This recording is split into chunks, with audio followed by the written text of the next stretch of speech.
River Athi, which there is a lot of what we may call irrigation agriculture going on in those areas. But people are finding it difficult to access markets, and therefore we've done a lot of developing roads into the farming areas. So let's revisit our top story now. And the Health Cabinet's Secretary, Cleophas Mailu, actually did meet senators earlier today. And he was giving an update on what exactly the way forward is with the persistent doctors' strike now in its 72nd day. Let's listen in to his remarks before we can speak to Dr. Elizabeth Wala, who is a medical doctor. CDA, not one by a committee. The committee was meant to produce information for you. And I'm now wishing that my chair here would assure you as the CS that as Senate, we have come forward here to help you to resolve this problem. It is not them and you, and these are Kenyans. This is our problem, and we will have to tackle. And you are in the highest pinnacle of the Ministry of Health. Except for the president on top, you are in charge. And really, it should not be anybody else. In fact, not only do you have the powers to advise, you have the disciplinary powers in your ministry to ensure that what is meant to be effected is actually effected. Your office was called upon to instruct your lawyers to appear in court to make a stay. And now you think it is the responsibility of the legal officer to deal with it. It's your office. And that is the Health Cabinet Secretary. Now, we are joined by medical doctor Elizabeth Wala. Good afternoon, and thank you for making time for us this afternoon. I would like to ask a question that I have posed to all the viewers here on Business Today. Do you think maybe it would have been better if the medical doctors had taken the government's offer and negotiate the collective bargaining agreement separately? Thank you for that question. It wouldn't have been better because this is a discussion that's been had previously, say, tracing around 5 years. So it's a consultative forum that was held with many stakeholders, and these figures were arrived at by many other people. So taking a percentage of it would have meant that after a while, we are going back to the same drawing board, discussing increments upon increments.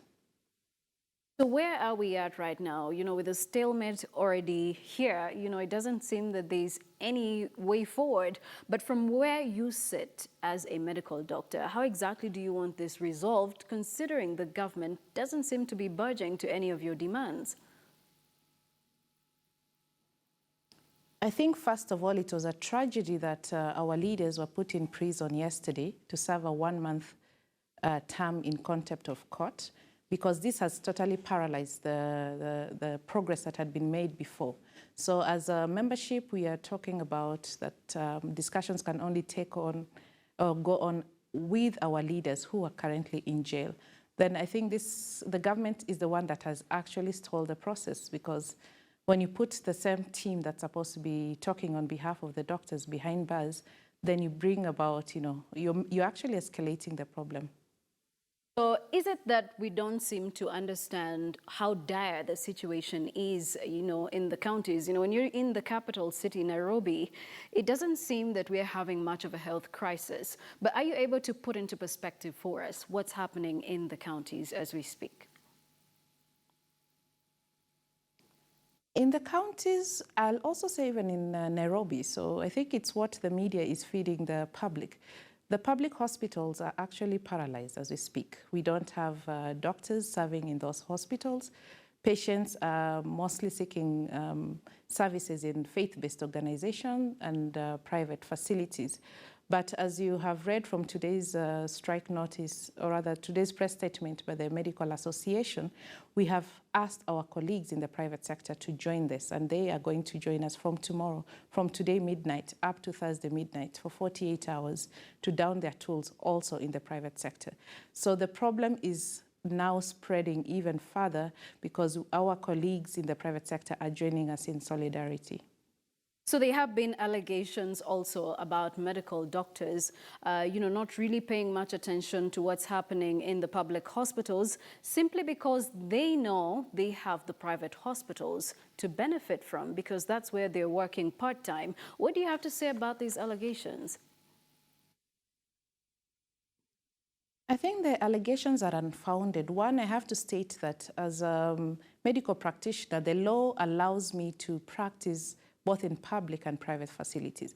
But if you look at the percentage that is pursuing that, you'll find it will be mainly in the urban areas where someone can successfully run a private facility and work under the government sector.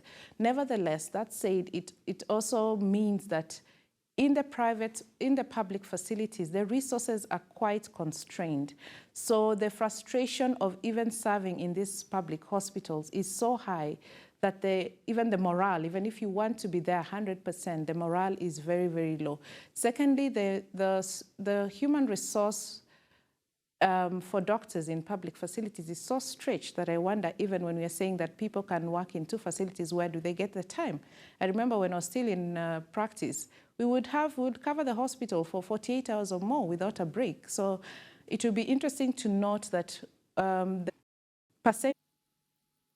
No, that's not a concern at all, because there are guidelines that dictate under which circumstances practice licenses are withdrawn. And taking part in a legally constituted strike is not part of the reasons that your license can be withdrawn. All right, so some of your leaders were jailed yesterday, and this has elicited diverse views of some saying, why are the doctors being jailed when we have seen many other cases that actually warrant people being jailed, but they haven't been jailed. Are you also looking at this in a way that maybe you think the government is biased? Of course, the justice system is biased in this case, noting the very top-level scandals that we've had in this country. But we are not focusing on those other cases. We are focusing on the rights of doctors, on the rights of healthcare providers, on the rights of these 7 people who are carrying out the mandate of the rest of the profession and suffering for that. Right, and Mr. Francis Atwoli, actually, who is the Kotu Secretary General, also did mention that while he was appointed as the negotiator, it didn't seem to bear any fruit, and he thinks that the doctors are being stubborn. What do you have to say to his remarks? I think everyone is entitled to their opinion, but if I'm right, I remember that he also said that there were 2 personalities in the Ministry of Health that had wrangles in between them, and he attributed the standoff purely based on those personal wrangles. So, and from the insider information that we've had, is that there was quite a lot of progress that had been made in the bargains. In fact, the Kenya National Human Commission body had indicated in the court case, even to Justice Wasilwa, that the progress was over 90%, and we just needed a little bit more time to conclude it. But this was disregarded. So I don't think there is a bad blood or hardlining stance from the doctors. And we do know that